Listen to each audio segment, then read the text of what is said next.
Hello guys, स्वागत है आपका विलेज वाली टीचर यूट्यूब चैनल पर। तो आइए, सभी का स्वागत है। मैं हूं किरण शर्मा, आपकी विलेज वाली टीचर। तो कल हमने कोलबर्ग की 2 स्टेजेस के बारे में चर्चा कर ली थी और कुछ बेसिक जानकारी भी जान ली थी। कोलबर्ग से पहले जीन पियाजे ने अपना सिद्धांत दिया और जीन पियाजे से ही प्रभावित होकर कोलबर्ग ने अपनी 3 लेवल दी और 6 स्टेजेस दी। तो चलिए, हम दो के बारे में हमने जानकारी जान ली थी और जो कोलबर्ग की जो स्टोरी है हाइनाज वाली, उसके बारे में हमने डिटेल में चर्चा कर ली थी। तो अब उसी स्टोरी को बेस मानते हुए हम तीसरी, चौथी, 5वीं और 6ठी अवस्थाएं पढ़ेंगे और फिर उनकी एज और उनके अलग अलग इश्यूज समझेंगे। तो चलिए, स्टेज 3 शुरू करते हैं। तो यहाँ क्या है, अवस्थाएं 6 अवस्थाएं दी है, हमने पहले डिस्कस कर चुके हैं। कोलबर्ग ने 6 अवस्थाएं दी है, 3 लेवल दिए हैं। एक लेवल को 2 अवस्थाओं में बांटा है। ठीक है, इंग्लिश में मैं पहले डिस्कशन कर चुकी हूँ, अब हम हिंदी में पढ़ रहे हैं। तो अब ये हाइनाज की जो स्टोरी है, जो हिंज है, एक ही व्यक्ति है, उसको हम बेस मान के हम एक बार 6 अवस्थाओं में वो स्टोरी को रख रहे हैं, ताकि हम जो कंसेप्ट है हमारा कोलबर्ग का नैतिक विकास का सिद्धांत है, वो हमारे अच्छे से समझ में आ जाए और एक बेसिक कंसेप्ट समझ में आए और हम क्वेश्चन आसानी से निकाल पाए। क्योंकि आजकल सीटेट का पूछने का पैटर्न बदल चुका है, वो 4-5 लाइनों के घुमा के क्वेश्चन देता है और ऐसे प्रश्न भी पूछ लिए जाएंगे। तो चलिए शुरुआत करते हैं। तो स्टेज 3 क्या है, इसमें होता है अच्छा व्यवहार व आपसी संबंधों पर केंद्रित होती है कि व्यवहार अच्छा कर रहे हैं हम आपस में। ठीक है, उसके आधार पर बच्चे की नैतिक सोच डिपेंड करती है। तो यहाँ नैतिक तर्क के उदाहरण जो हाइनाज की चोरी का समर्थन करते हैं कि हाँ, हाइनाज ने चोरी करके सही किया, तो वो क्या है, 3rd स्टेज का जो बच्चा है उसकी नैतिक सोच क्या होगी इस समर्थन में, जो हाइनाज की चोरी को उचित ठहराते हैं। हाइनाज वही कर रहा है जो अच्छे पति को करना चाहिए। इस स्टेज का बच्चे की नैतिक सोच क्या होगी कि हाँ, कोई भी पति है वो अपनी पत्नी से प्यार करता है और उसे बचाने के लिए वो, अगर दवाई नहीं मिलती तो उसे जिंदा रखने के लिए वो चोरी भी कर सकता है, क्योंकि उसके पास इतने पैसे नहीं है। तो दूसरा तर्क क्या है कि हाइनाज को चोरी नहीं करनी चाहिए। क्यों नहीं करनी चाहिए? क्योंकि दोषी ठहराया जा सकता है और दवाई बनाने वाला जो इंसान है वो मतलबी है, वो इतनी महंगी दवाई दे रहा है क्योंकि पता है अब उसे, क्योंकि वो मजबूरी है हाइनाज की, उसकी पत्नी बीमार है, लास्ट स्टेज पर है और वो मजबूरी में दवाई खरीदेगा ही खरीदेगा। और ये जो व्यापारी लोग होते हैं, ये लोगों की मजबूरी का हमेशा फ़ायदा उठाते हैं कि कुछ भी हो। लेकिन हाइनाज ने चोरी की करने से पहले ये व्यापारी से ये वादा भी किया था, फार्मासिस्ट से, कि मैं आपके पैसे धीरे धीरे करके लौटा दूंगा, लेकिन नहीं, वो अपनी बात पे एज इट इज़ अड़ा रहा। ठीक है, फिर तीसरे स्टेज में, चौथी स्टेज में क्या आती है कि सामाजिक व्यवस्था बनाए रखने पर नैतिक चिंतन, कि समाज में व्यवस्था बनाए रखने पर बच्चे की नैतिक सोच कैसी होगी। ठीक है, तो हाइनाज की चोरी का समर्थन करने वाले में चौथी स्टेज में बच्चा क्या कहेगा कि गलत नहीं है, कानून इस तरह नहीं बना हुआ कि वह परिस्थिति का पूर्वानुमान लगा सके। ठीक है, चौथी स्टेज का बालक क्या कहेगा कि अपने हिसाब से थोड़ा बहुत हेरफेर किया जा सकता है, क्योंकि कंडीशन ऐसी है, एक तरफ किसी की ज़िंदगी का सवाल है तो दूसरी तरफ समाज में जो कानून है, नियम बनाए गए हैं, तो कानून में थोड़ा बहुत हेरफेर चेंज कर सकते हैं, क्योंकि किसी भी इंसान के जीवन से बढ़कर समाज के कानून नहीं हो सकते।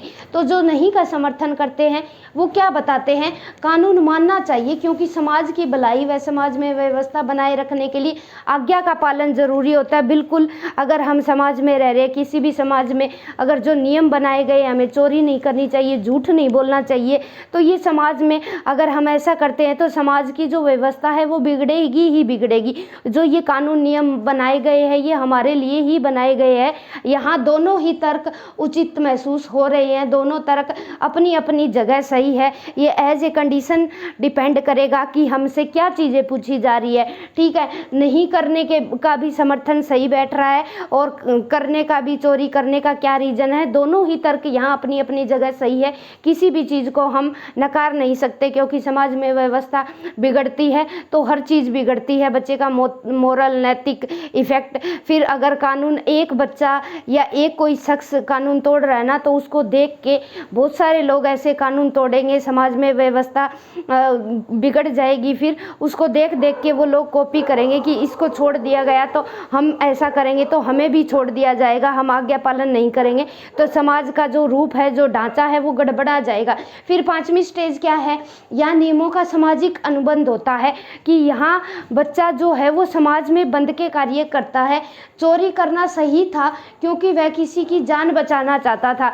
जो ये समर्थक है ये क्या कहते हैं कि हाइनाज की चोरी का जो समर्थन करते हैं वो क्या बोले कि चोरी करना सही था क्योंकि वह किसी की जान बचाना चाहता था।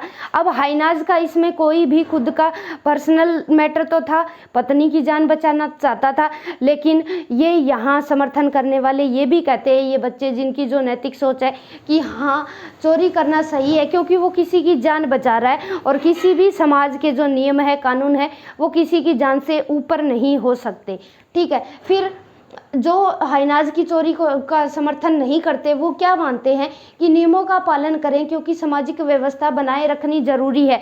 तो जो हाइनाज की स्टोरी थी कि नियमों का जो पालन है वो करना चाहिए, क्योंकि अगर हम नियमों का पालन नहीं कर रहे तो समाज में अव्यवस्था फैल जाएगी। तो छठी अवस्था में बच्चा क्या है, छठी अवस्था वैसे तो कोलबर्ग के सिद्धांत से मैंने पहले भी बताया है हटा दी गई है, वहाँ से रेयर ही क्वेश्चन पूछे जाते हैं, क्योंकि जो छठी स्टेज आती है कोलबर्ग की वो हाई लेवल की हो जाती है, वहाँ हर बच्चा नहीं पहुँच पाता, वो समाज और कानून के दायरे से बाहर निकलकर ऐसी नैतिकता के बारे में सोच बैठता है जो ऐसे अलग समाज का निर्धारण करती है, और वो 90% 95% उस समाज के अकॉर्डिंग नहीं होती, और वो रेयर ही बच्चों में पाई जाती है।